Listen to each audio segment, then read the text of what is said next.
Welcome back to Used to Sew, a podcast about sewing machines, sewing history, and sewing culture in the past and present. I am your producer and co-host, Aradia, daughter of your main host, T.R. Kelly, who is here today to talk to you about Kilbowie, as told by Alex Askaroff. This is a long-teased topic, and today will not be everything we have to say, but this is going to be a good first chapter in our coverage of this piece of Singer lore. As Singer sewing machines pushed the edge of what was possible to want in the Industrial Revolution's fashion division, they were experiencing bottlenecks in manufacturing to keep up with demand. Given that Scotland is a place overrepresented in the origins of the Industrial Revolution, it should come as no surprise that Singer would go to Scotland to innovate the next phase of factory design. The Singer factory at Kilbowie had the largest clock tower in the world, was the largest factory in the world, produced as many as 1 million machines a week, and treated its workers just well enough to avoid unionizing. This story lays the groundwork we'll find again in the Triangle story, and leaves out the hit the factory took during World War II. So if you hear any holes in what we talk about here, do let us know so we can make sure to include more info in our next pass through this story. Good morning, folks. Lots of cool stuff happening in our personal sewing world. Like I said, last week we got we didn't tell you about that. Aradia got a machine given to her that was 23 years old and had never been used. Not the embroidery machine, but another little white... Quilt and Sew, I think is what it's called. Quilt and Sew, yeah. And she wants to give it to a friend who needs a sewing machine. And so we checked it out together. You were all ready with tools and oil and everything. After the embroidery machine debacle, I'm like, there's going to be problems, there's going to be issues, and we get this thing out of its box, and the only issue was learning how the case worked. Yeah. That was entirely pilot error. Everything else worked fine. Everything, we ran it through its paces. It was perfect. It was fine. There was nothing to fix, nothing to alter. It was just good to go. Very precise case. Getting the case off and putting it back on was a process, but that's because it's like very finicky. But that was just pilot error. Finicky. It's so funny. This machine is made by White, and of course, it's got a built-in handle on the top. There's these weird echoes of previous Whites, even though this is made in Japan. I don't know at which factory. It has feed dogs on all 4 sides of the needle hole. Another classic White thing. Easy top drop in bobbin. Everything is so easy, but everything is so fragile feeling. Yes. After working with like a 201 or something. It's all plasticky. Everywhere you touch is plasticky and bendy and has a different static and thermal charge. And it's just all modern feeling in a bad way. Yeah, it was a real bear to get the case off. And it was kind of flimsy plastic stuff. But the design idea was from the Elna Supermatic. Once you got the case off, you could snug it up against the machine's free arm and have a bigger sewing space. So that was a nice feature. All the little features on it were great. It's just that it's executed in mother of polystyrene. Yes. But it was very cool, like clever. It just needed to not feel like plastic. Well, it's, I hate to say this, but we've gone from the era of, with cars and sewing machines, metal to composite materials, meaning plastics, and the design lifespan, when an appliance or anything is made, it has what's called a design lifespan, which is how long it's going to go before it breaks or something becomes unrepairable. And with cars in the past, that was pretty much 250,000 miles. That was it. Sewing machines, I don't know how many thousand stitches, but the old sewing machines, when you'd buy an old machine in the 50s or 60s, they all came with a 30-year guarantee against anything breaking, like manufacturer defects and stuff. Not you wearing something out, but like breaking. Today's sewing machines comes with a 90-day warranty. Oh my God. Well, and you were telling me, even as we got got this machine out and we're looking over it, you're like, this has like a 5 to 7 year lifespan. And this person that I'm thinking of, giving it to, assuming they actually want it, I'm just assuming they want it, that's probably going to be great for their purposes and what they need. But I'm also looking over at, my Kenmore and my Singers and my Davis, just being like, they won't wear out, assuming that I don't let them get, covered in rainwater for 3 years straight. Like they're... Oh, come on. That friend of yours that sent you that yard find 201. Yeah. So it's just wild to have you be like, this machine under normal operation won't last a decade. And looking at Dave, who's just like, blah, blah, blah, blah, blah, blah, blah, blah, blah, blah. Yeah. But our friend that you want to give that machine to, he's going to be doing specific projects with ripstop nylon, which is not a heavy, hard to sew fabric. And I think this little machine will do good for him. As long as it's that and not like 12 layers of sunbrella. We're not quite sure what these flags are going to look like. But well, he'll get back to us or he won't. I hadn't handled a newer machine like that. I was just fascinated by the fragility of it. Just the flexiness of it. Yeah, I'm used to sewing machines feeling like just solid, just absolute brick shithouse energy. And then this thing was like, well, don't push it too hard. It might snap. Don't. How do we get this open? Don't force it. I could probably stick the 201 under my car to hold it up while I change the tire and it would be fine. Here, you, be a jack stand. Anyway, it's a sweet little machine and it's going to do what he needs it to do. And it was probably $200 or $300 tops. And it's what I call the disposable plastic appliancing of America. I mean, I made breakfast this morning in a plastic toaster. I don't want to knock it off the counter or it might, fall apart. It's this little cheesy metal box inside of a really cheesy plastic housing that feels a lot like the polystyrene on that sewing machine. Yeah. But it's red. It's lightweight. It's cute. It was $15.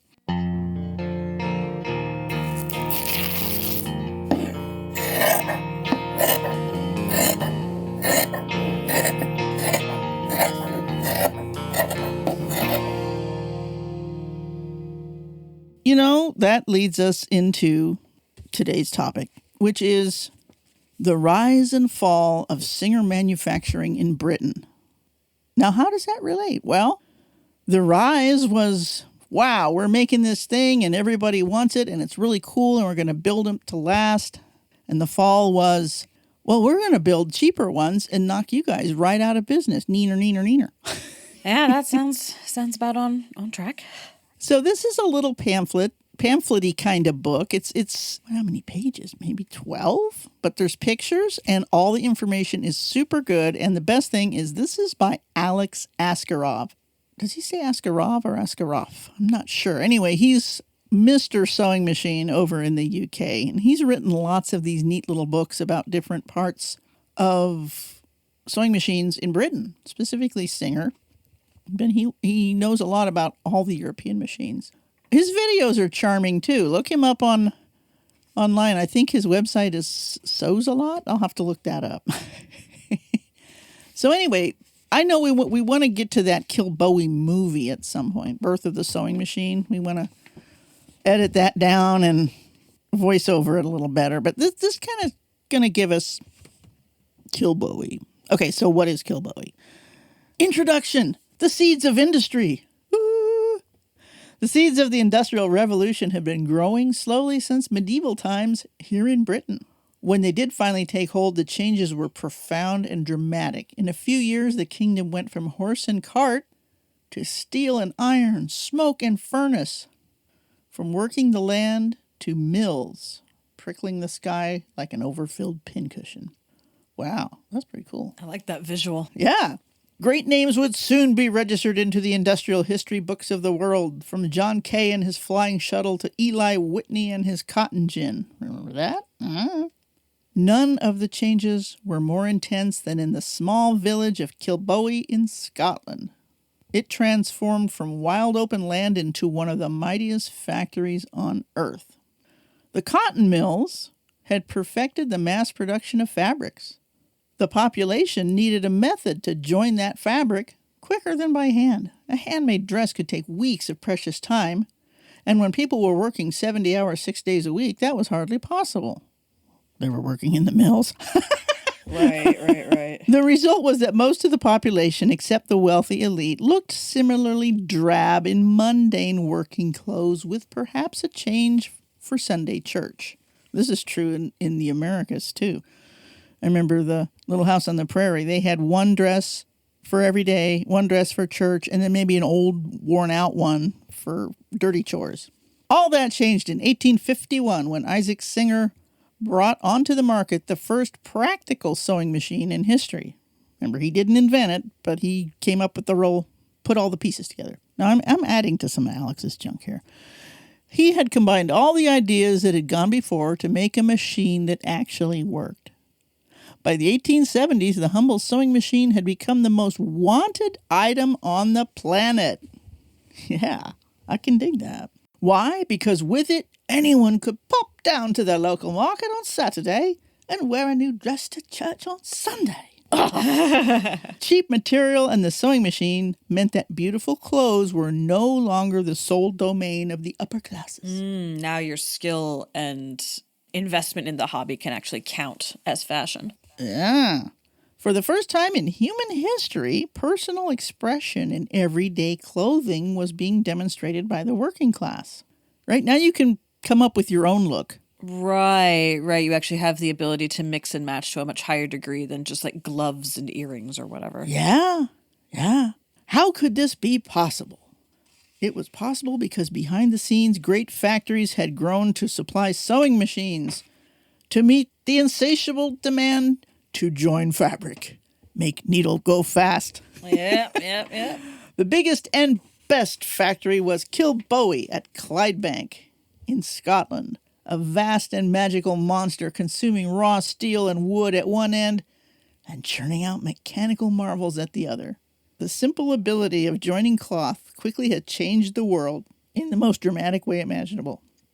Every stitch of clothing we wear, every seat we sit on, and the bed we sleep in has some form of weaving and stitching. Amazingly, the first complex mass-produced product in the household is still going strong in the modern world. I mean, we may be able to cope without our phones, but without our clothes? Yeah, he's got a point.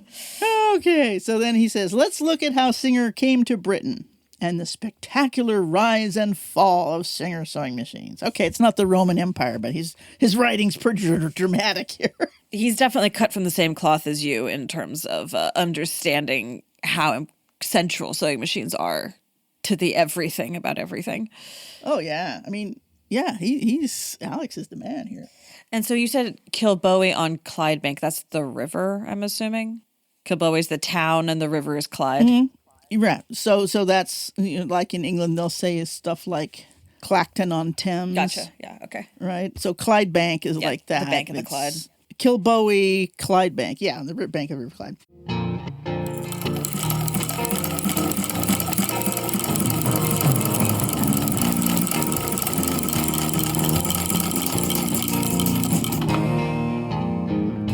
Chapter 1.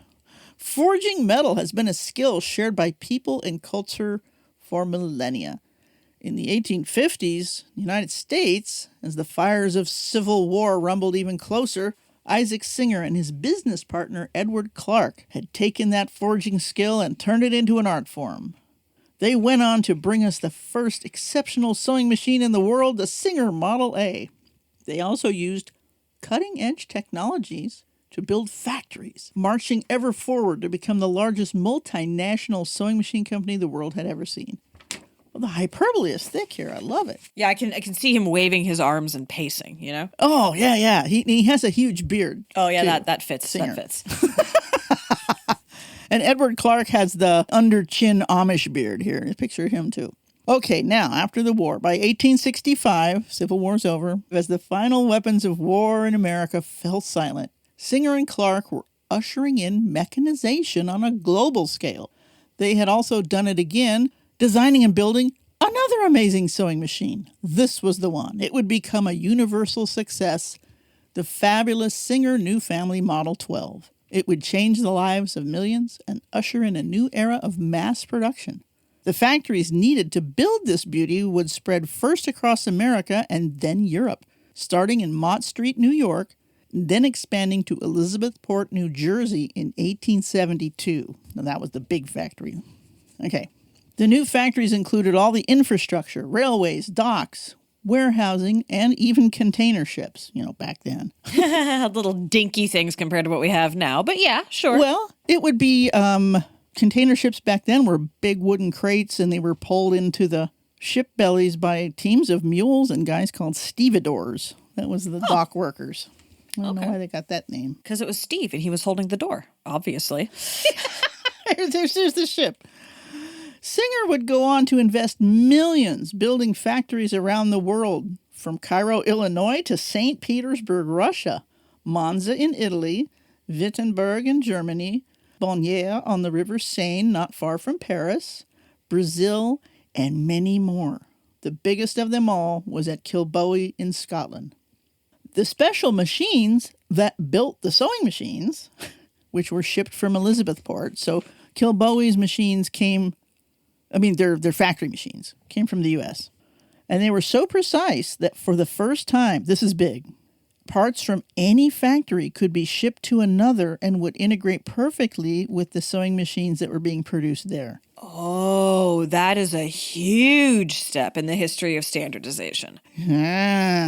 Yeah, so Singer has built all of their machines in the U.S. and shipped them to all their other factories, ensuring that all the manufacturing stuff was standardized. Wow, that's a massive innovation. Yeah, and I also found on a rabbit hole we'll get to later exactly how Ford copied Singer, because he did. I knew it was true. Okay. So this was the first true mass production on a global scale, 40 years before Henry Ford had taken his first steps to make a Model T car. Take that. The Kilbowie plant, built in the cold Scottish hills, was to change a rural valley on the side of the River Clyde into one of the greatest powerhouses of industry on Earth. It employed, at its peak, just before World War I, which was 1914, I think, in Europe. I'm not quite sure. 19-something. Employed an estimated 14,000 workers. That's in one factory. What? I mean, and this is from the smelting through the machine making, through the cabinet making, through the, everything. It's totally vertically integrated. But still, that's a lot of people. How big was this campus? It was huge. It was huge. Here's we'll see, that's the South Bend one. There are pictures of Kilbowie. It's huge. I mean, it had its own railways and stuff and timber storage yards. That's a lot of acreage. Yeah, he might tell us that here in a minute. Oh, here, it says 46 acres.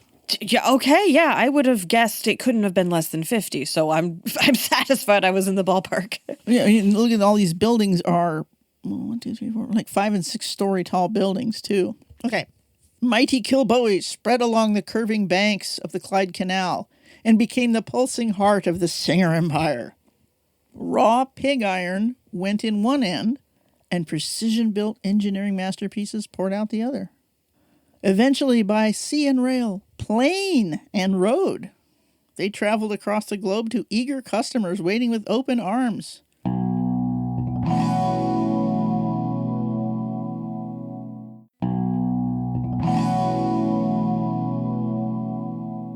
Chapter 2, how did it all start?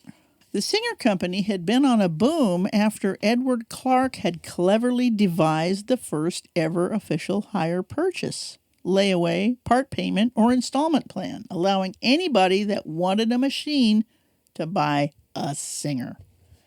Nobody else was doing this. Singer invented buying on credit. Man, that's just get a time machine and go back and stop that.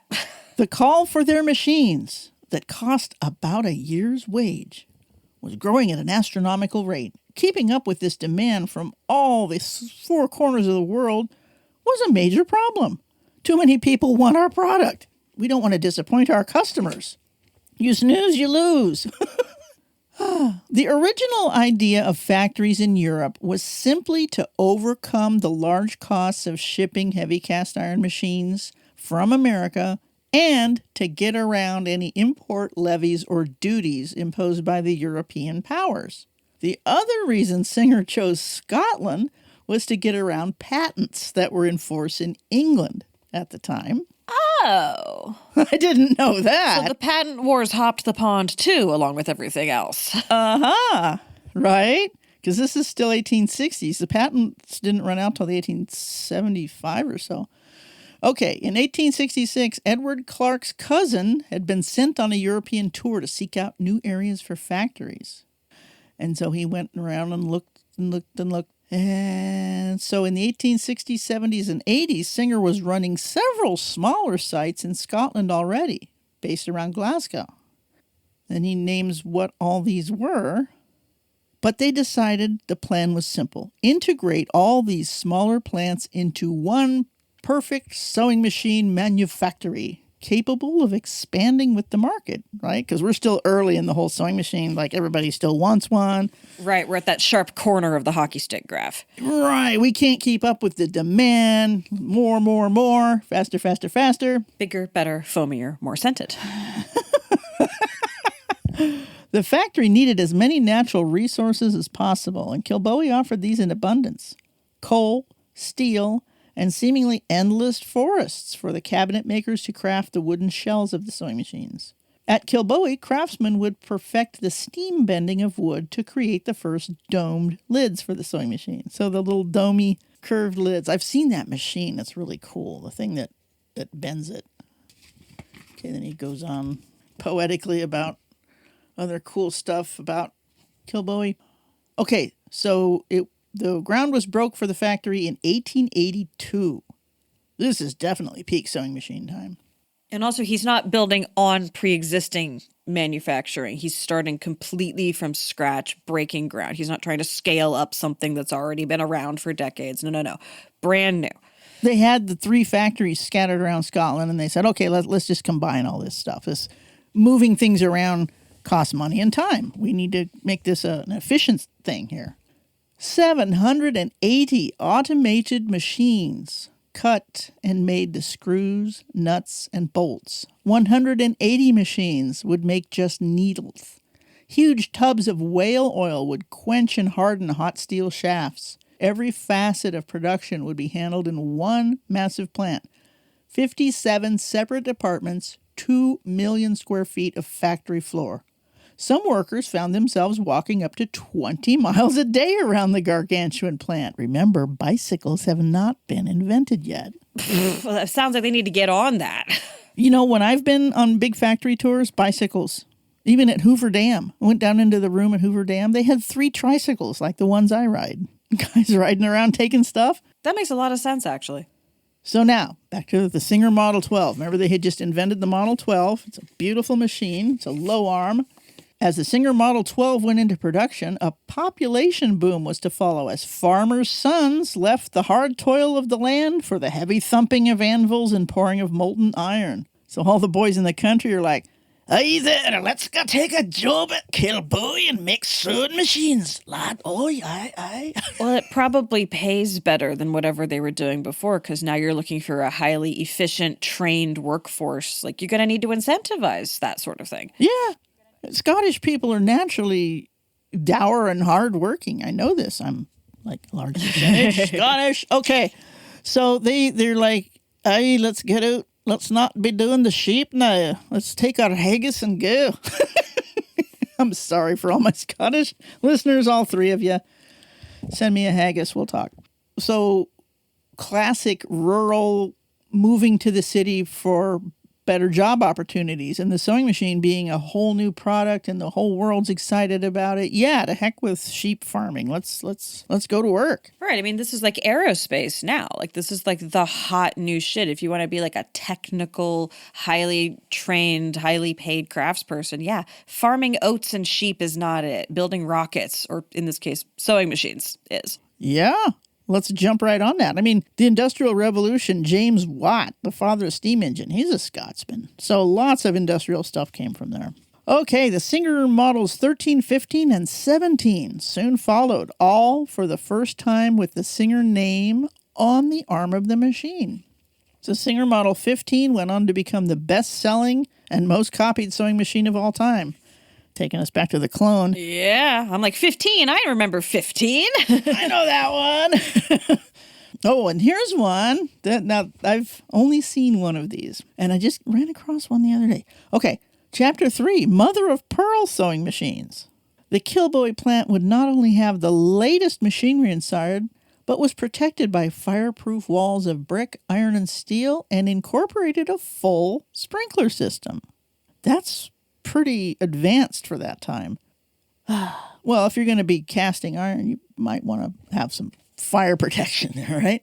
By late 1883, the monster was fully breathing fire from its huge melting and smelting plants. The factory slowly evolved rather than opening with a bang. It didn't have the usual pomp and circumstance. A sleeping giant noisily rose from the Scottish soil and kept growing for decades. Adverts eventually boasted that over 1 million complete machines every week were being made at Kilbowie by a highly trained and skilled workforce. It had become the largest factory the world had ever seen. During this first dynamic period of manufacture, Singer produced something amazing: hand-decorated mother-of-pearl sewing machines. Every one of these that has come to light, they are rare, all have Kilbowie early 1880 serial numbers.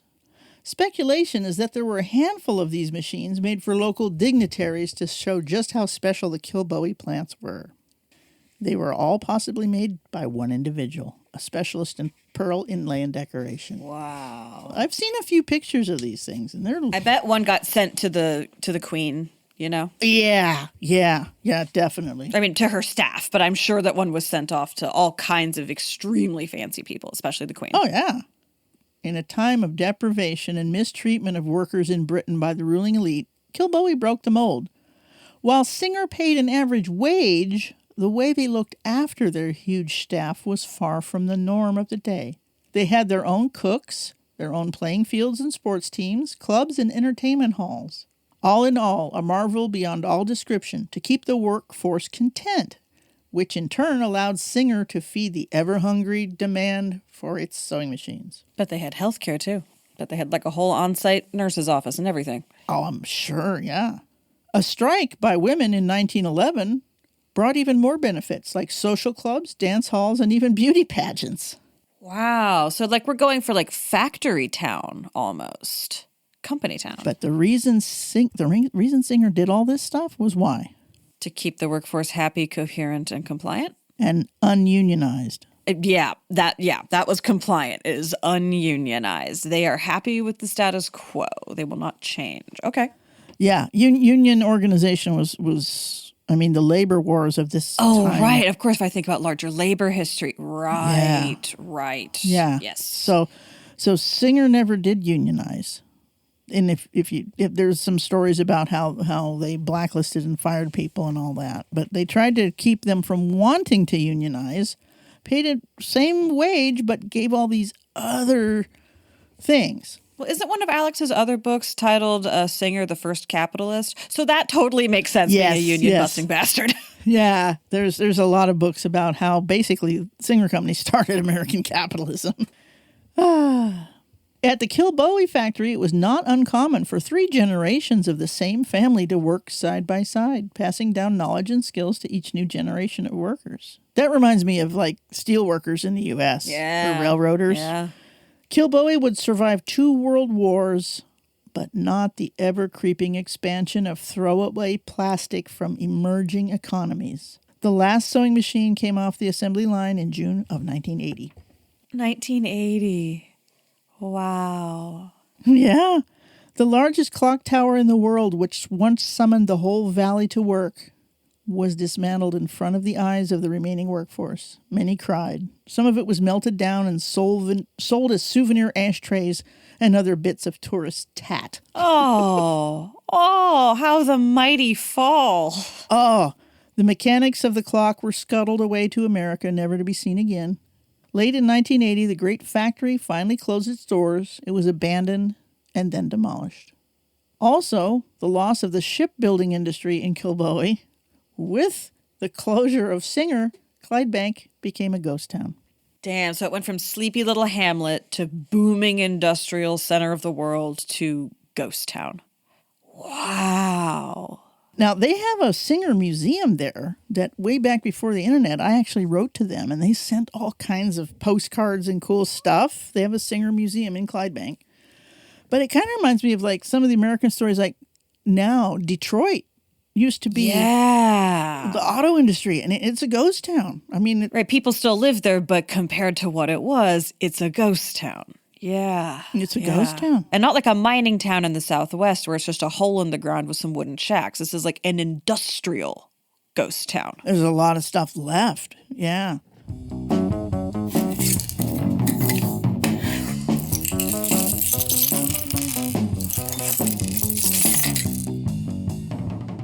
Alex skipped over a lot of cool stuff about Kilbowie here that I want to get to in later episodes, which is the history of union organizing there. When we talk about Triangle, we'll talk about how it was going on the other side of the pond, and also how Kilbowie fared through both wars, especially the Second World War. They were hit by German incendiaries and had a lot of damage. So that's a whole deal by itself. He just kind of wanted to, it went up and then it went down.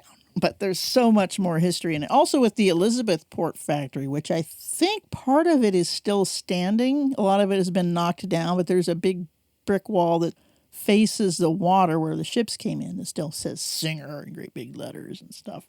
So yeah, the whole idea of factories, young men going to work in factories, but then when the demand for the product winds down, I mean, this, again, such a parallel with the car industry, because back when nobody had cars and everybody wanted cars, the major suck of that demand gives work for not just the people in the factory, but the people harvesting for sewing machines, the wood for the cabinets, the iron. Okay, pig iron, what you hear him talk about pig iron. Pig iron is iron in its first stage.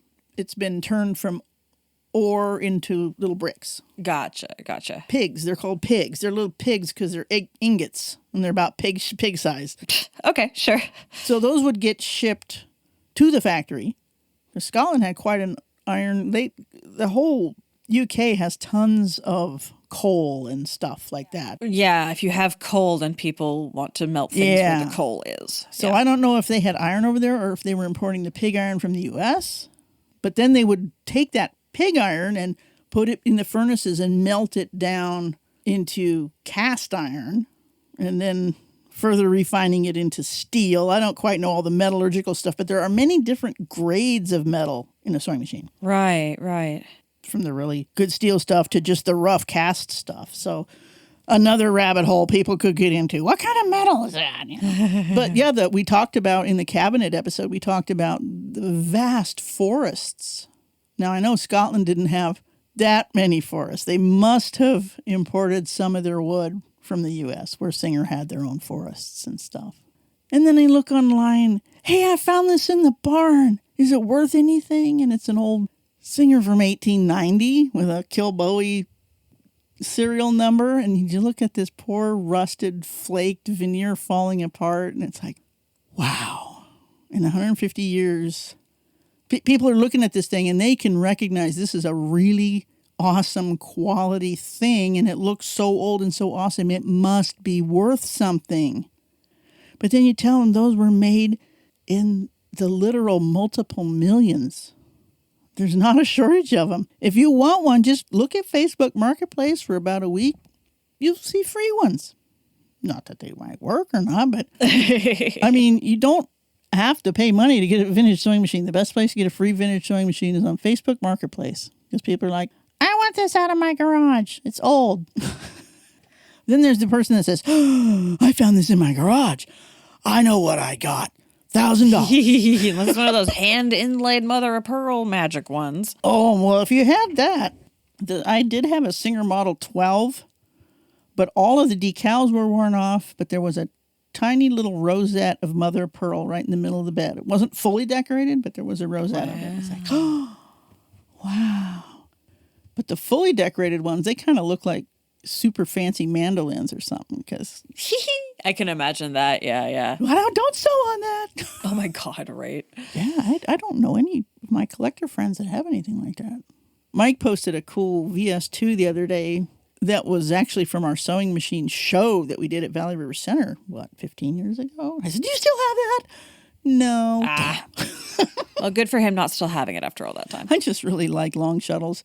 Here's a reason why, folks. Okay, 2 reasons that you should get a Singer VS2, VS3, or 28. Not 128. I said 28. Okay. You should get one of these because with a long shuttle, you don't have to hold the threads when you're starting, and you'll never get a nest of crap in the bobbin case because there's no bobbin case. Reason 2, on the ones where you push the tension release instead of it releasing automatically, check this out. When you raise your foot to get over something really high, it's not going to release the tension automatically like it would on one of those machines. Okay, you see what I'm saying? A machine with an automatic tension release, when you raise the presser foot, there's a little pin that releases the tension so you can pull your fabric out. If you don't have that, you got to push the little plate to pull your fabric out. If it's not releasing by itself, you can stuff a whole lot more fabric under there and still sew. I don't know if that made any sense at all, but man, what was I sewing the other day? I was sewing something really heavy. Oh yeah, I was fixing some curtains for my brother and his wife. And commercially made curtains, right? So there's really thick things to go over. And I was like, I'm going to get out the VS3. Ka-chunk, ka-chunk, ka-chunk. Can't say no to me. There's this really weird, spongy, modern polyester fabric, and I'm sewing it with this 130-year-old sewing machine. It's like, I win! Hey, well, as we were learning last week, it took a 1914 machine to help the space shuttle do its shuttle thing. That's right. And pre-shuttle stuff. From horse saddles to space shuttles. Singer! Yeah, totally. Oh, now, for all you folks that think, all right, TR, you did Bernina once, you did White, you did Davis, now you're on Singer again. Can we hear about Viking? Can we hear about, Ricard? Can we hear about New Home? Can we hear about the Roto-Co free hook? Yes, we can hear about all those things and much more here on Used to Sew, where every week we talk about sewing machines, sewing culture, sewing history, and any other rabbit hole that relates to those things. And yeah. Everything's connected to everything. These are the facts. These are the facts, and we're threading history together one stitch at a time. Stay threaded. And there you have it, the first of a long-teased series of tangents about the Singer factory in Kilbowie, Scotland. We talked about how Singer innovated factory design features that would spread over the world, pushed against unionizing, and had a superlatively impressive campus. We didn't talk about World War II's direct impact on the factory, or any number of other interesting tangents that are present, but that's because we want to return to this well repeatedly. Remember, send us your suggestions for tangents that we can't miss. I'm particularly interested in the labor history side of this, both seeing what employers have provided in the past that would be seen as laughable now, and seeing how anti-union intentions are basically the same under the differences of the era. I think I'm going to need to re-listen to the Luddite episodes from Cool People Who Did Cool Stuff again. That would fit well into laying my mental groundwork for when we finally get to talking about Triangle Shirtwaist Fire. Big shout out to Alex Askaroff and his website Sew A Lot for providing so much excellently presented research into the history of Singer and other sewing machines. As a reminder, we are unofficially sponsored by Stagecoach Road Vintage Sewing Machine. You can reach them at srvsew@gmail.com. Follow us on social media and YouTube. You can best support us by sharing the podcast with your friends. You can even get ad-free episodes by joining our Patreon at patreon.com/used2sew. Thank you for listening to us here at Used to Sew. We always welcome your additions, corrections, and feedback in general. Please reach out to us via email at usedtosew@gmail.com. Used to Sew is a production of Fox and Raven Media. For more podcasts from Fox and Raven Media, visit our website at foxandravenmedia.com.